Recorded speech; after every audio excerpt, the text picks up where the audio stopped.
Can you mend a broken heart?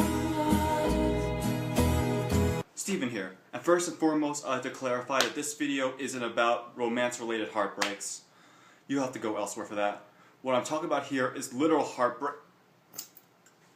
Sorry. What I meant was literal heart tissue damage from a heart attack or an injury, which is quite a bit of a bigger deal than whatever heartbreak you just went through. But still, you're probably wondering what this fish has to do with anything. This is a zebrafish. So cleverly named, right? It's a freshwater fish that might reach 2 inches long if it's lucky. And the most people recognize it for is a popular aquarium fish. So who cares? Researchers do. What? It's one of the most studied animals for its ability to completely regenerate a number of tissues as an adult, including fins, skin, brain, and of course, its heart.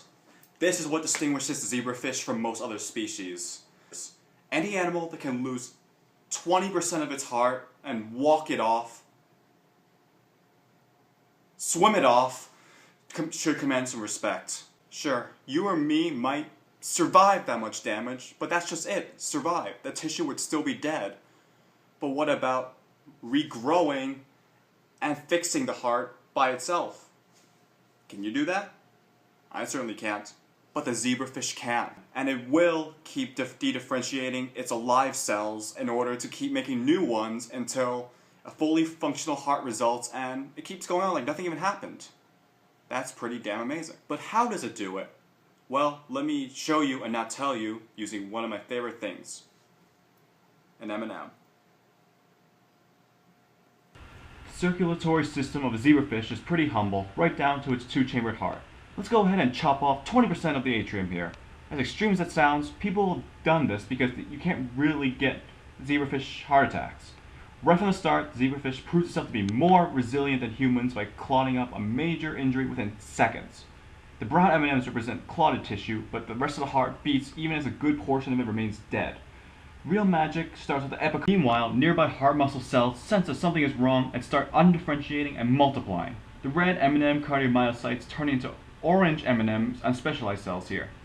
It's like in a house gets destroyed in a storm and the neighbors stop doing what they're doing and pitch in and help rebuild. Over time, they'll differentiate into muscle again and slowly replace the clot. The tricky part, though, is getting the muscle to work again.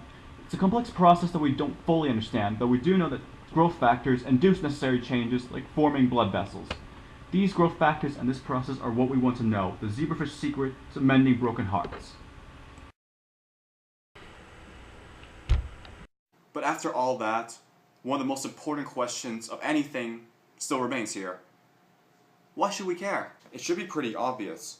Heart regeneration is not only really freaking awesome, but has the potential to save so many human lives. And while that type of injury that you saw isn't particularly common for people, heart attack definitely is. There are millions of heart attack survivors that have to deal with at least some dead tissue that'll never work again for them, and that poses a huge risk for their health later on. If we could understand how zebrafish regenerate cardiac tissue and somehow develop a therapy based on it, then we might finally know how to mend a broken heart.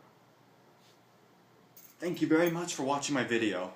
If you have any questions, leave them below in the comments section and I'll see if I can help you out there. Only thing I'm not answering is what happened to the eye. See you. Peace out. Can you